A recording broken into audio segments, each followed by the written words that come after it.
Yo, dudes. So, I've had a daily commuter that's a stick shift for like maybe 6 weeks now. I had driven stick shift before, was never never got proficient, but like just enough to get by most of the time. So obviously, getting a daily driver, I had to definitely improve a bit. So, I wanted to give you like a few tips for anyone who's just starting out. This is just my experience as someone who's been doing it daily for like 6 weeks or so. So, and anyone who knows more, feel free to push back. But this is just, like I said, my experience. So number one is definitely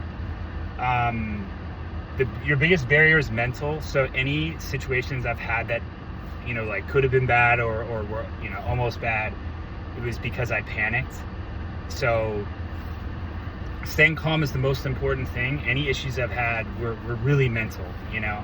I start panicking, maybe I stall, and then it gets worse from there. So as long as you can keep calm through all that, you will prevail. Number two is pay attention. They call it the bite point of the transmission. So you're pushing in the clutch all the way, you're making your shift, and then you're letting off the clutch off to the bite point, so you can get in gear completely. So my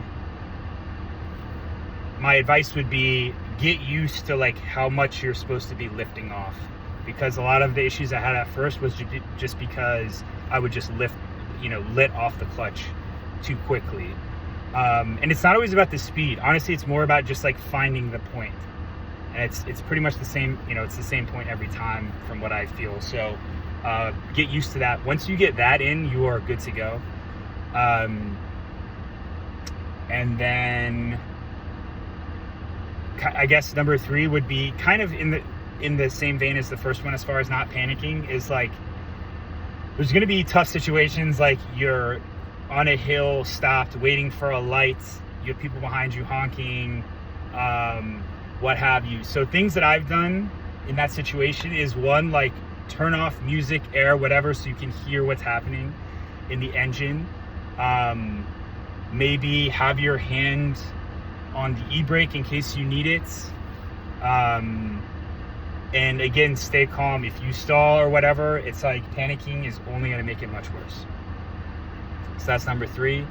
And then number four, this is kind of more of a pro tip, by my perspective, that I have recently started doing, which is if you're behind folks, like a lot of like the, not issues per se, but times that I find myself, maybe I could have improved on that a little bit, is when I'm at a stoplight, right? So it's a stoplight, and then people are like, let's go. I'm in the Northeast, so people are freaking out the second it turns green. So one thing is, if it turns green, you can kind of start to let off the clutch and get a little gas going, even if obviously you don't want to run into the person in front of you, but you can kind of like get everything going before the person. You don't have to like wait for them to start gunning it, right? You can kind of get up to in gear in preparation for that. Be careful, don't run into anyone. I haven't had any situation close to that. I'm just like, it just gets you more prepared, rather than like, oh, it's green, let me push in the clutch, or start letting off the clutch. It's like you can start that whole process ahead of time, so that you're in a better position, and you'll have hopefully fewer people honking and trying to fight you in the street. So I think those was that 4 tips? So yeah, that's my advice. Maybe I'll make a new video like a year from now or something. And if you have any questions with that, I think it's, obviously these cars are very uncommon and becoming increasingly so. So probably this video, well, I guess in the US it is, maybe other places it's still pretty common, like Europe, or I don't know. But yeah, so anyway, I hope someone finds that helpful, because those are tips. If I would have known that would have helped me out a little bit. But